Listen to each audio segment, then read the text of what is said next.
Christopher Price, chances of Byron Leftwich or Pep Hamilton getting this job? None.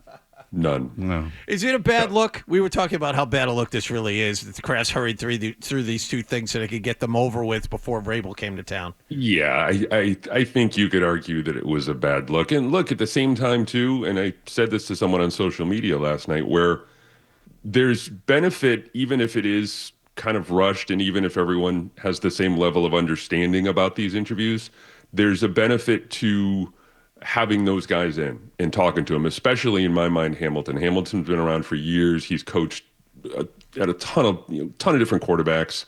You get a chance to pick his brain a little bit. And then down the road, if you need a guy, you've had FaceTime with him and you know him. But yeah, I don't think either one of those guys has a chance to be head coach. Okay, so how do they get the guys to come in? This might sound stupid, but how do they get Leftwich and Hamilton to come in and do the interview? Like, why is it in their interest? Yeah, for Hamilton and Leftwich? Yeah. Yeah, I think some of it is kind of just what I said, the idea that, if Byron Leftwich down the road in 5 years needs a job as a quarterback's coach and the Patriots have an opening, or if wherever Elliott Wolf is at that time knows a guy, it's just, there's simple networking things that go into it that I think are advantageous for them. And look, as a guy who's interviewed for jobs that I had no shot at before, there is value there in walking in and just kind of getting a lay of the land and talking to people and kind of getting a broader understanding of what's out there. I can't relate. I'm always going in alpha style. I'll interview you. Yeah. That could be an interesting exercise. Okay. You flip it around like they did in Step Brothers. That's right? exactly, yeah. Yeah, and then I'll fart. And I'll go, what are you going to do about it? And he'll go, I can taste it. And I'll say, it's fantastic. That makes me laugh every time. All right.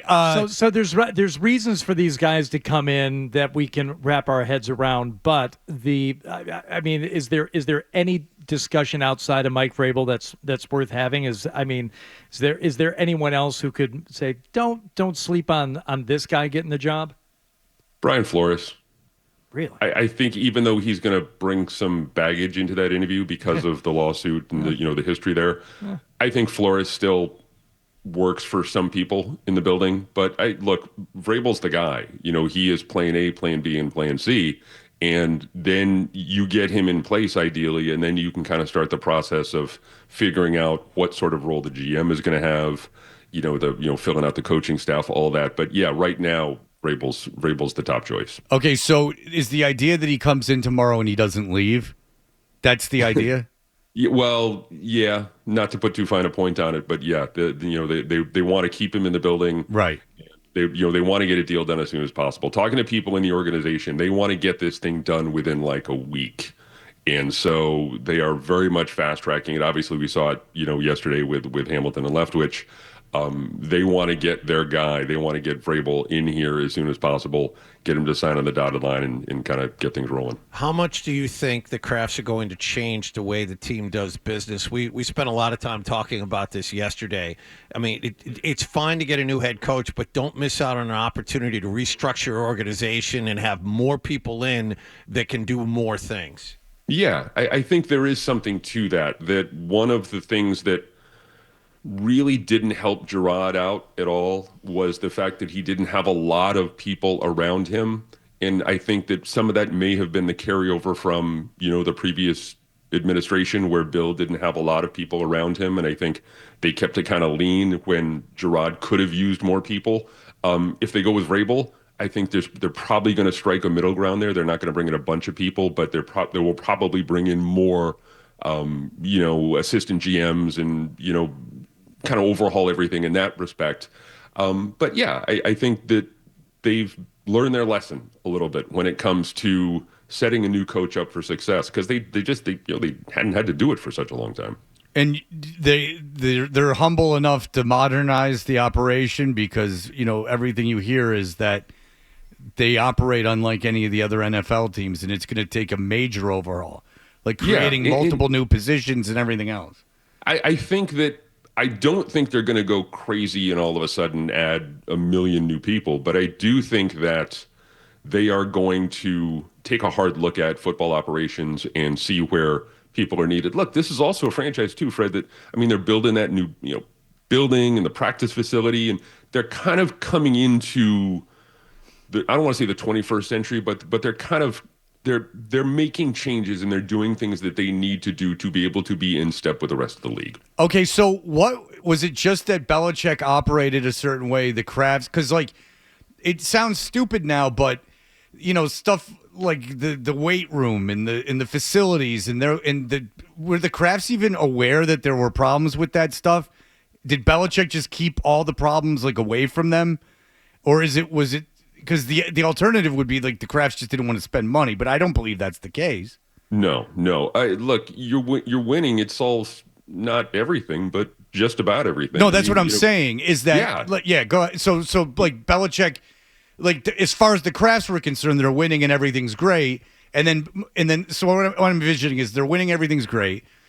Then Belichick starts to struggle. Belichick leaves, and all of a sudden, it's like if you were dating someone and then they left you and they had been running all the bank accounts. Like, you know what I'm saying? Like, you're like, oh, yeah. I didn't realize like we were in this kind of situation. Is that kind of what it is? Yeah, I think there's something to that they didn't know because they had the same head coach, basically the same GM for the last 20, 25 years.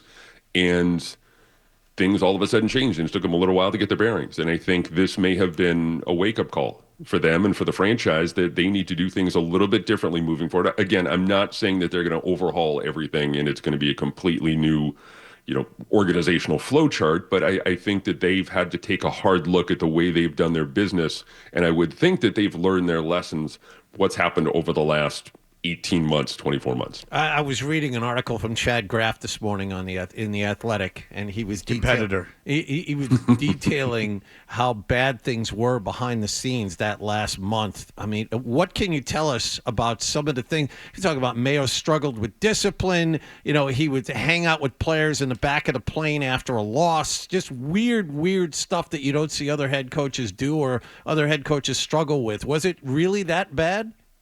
I use the phrase, I've heard Mike Reese use this over the last couple of days. It's just the last month was exhausting, where you didn't really get a chance to write a lot about football, and it was more about the soap opera aspects around the team, the relationships, what people were saying, what they weren't saying, who was saying this about who, and all of that. And so they really, over the last month, I think, coming out of the bye, I think that's when things started to kind of slide a little bit.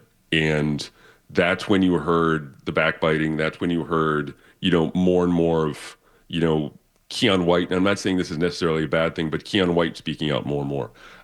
You heard that you had the Jelani Tavai stuff. Those things that would have been so out of character for a consistent franchise like this over the previous 20 plus years, you were chasing stories like that as a reporter. And it was just...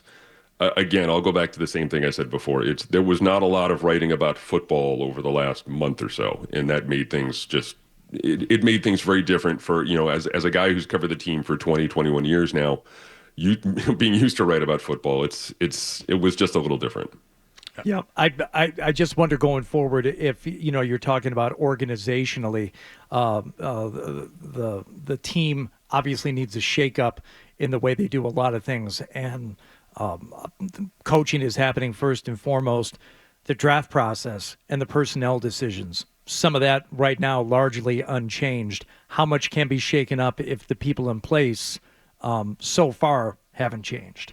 Well, so much of that is going to depend on who they're going to hire as a coach. If they want Vrabel as bad as we all think they do, what happens if Vrabel comes in and wants full personnel control? I mean, that's probably going to lead to a minimized role for Elliot Wolf moving forward. He was the guy who made the call in May last year.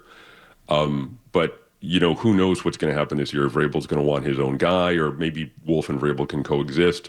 We'll see. There are guys out there who I think would make good fits as kind of, if Vrabel wants his own guy. Mike Borgonzi, I heard you guys talking about him yesterday. I like Brian Gain, although I think he's interviewing with the Jets now. Will McClay, a guy who's been around for a long, long time with the Cowboys. They're guys who I think could be brought in here to work with Mike Vrabel. But again, it all starts with a coach and the feeling that the coach, in this case Vrabel, would have for his GM. And I don't know in terms of how Vrabel might work with Wolf might work with Vrabel, but I think ultimately it's going to lead to whatever coach is in there. I think in the end, maybe if it's Ben Johnson, you get, Elliott Wolf in more of a forward-facing role. But look, if Vrabel's in there, I think my guess right now is he's going to want full personnel control. He's going to be, he's going to be the guy who's going to be making the calls on free agency. He's going to have some guys to work with, but I think he's going to be the guy. He's going to be the face of the franchise. Initially, I would think maybe he's not in a position to do that, but why not? If they've already decided he's the guy they want, and that's something that he wants. Sounds like they're pretty desperate. Yeah. Well, the other thing too, guys, is that look, if the offers are the same, let's say that the Bears offer him the same thing. If I'm Vrabel, I'll go back and I'll say, okay, well, I have competing offers here. I want this. And again, if they want Vrabel as much as we think they do, I think the Crabs give it to him. All right. Well, listen, feel free to use that information you gleaned from our talk of the Kansas City assistant GM yesterday. Mike Borgonzi. Mike Borgonzi. Bird knows very much about his swimming habits and everything else, who he dated in high school. It's a big deal. Any guy who vacations on Cape Cod every summer is good by me. Yeah. So if you like that clip, and how could you not? Check out more videos from Toucher and Hardy here. Point slightly up and to the left. For more Patriots analysis and opinion, hit this playlist. Point slightly down and to the left. And for the latest from the Sports Hub, download at 985thesportshub.com.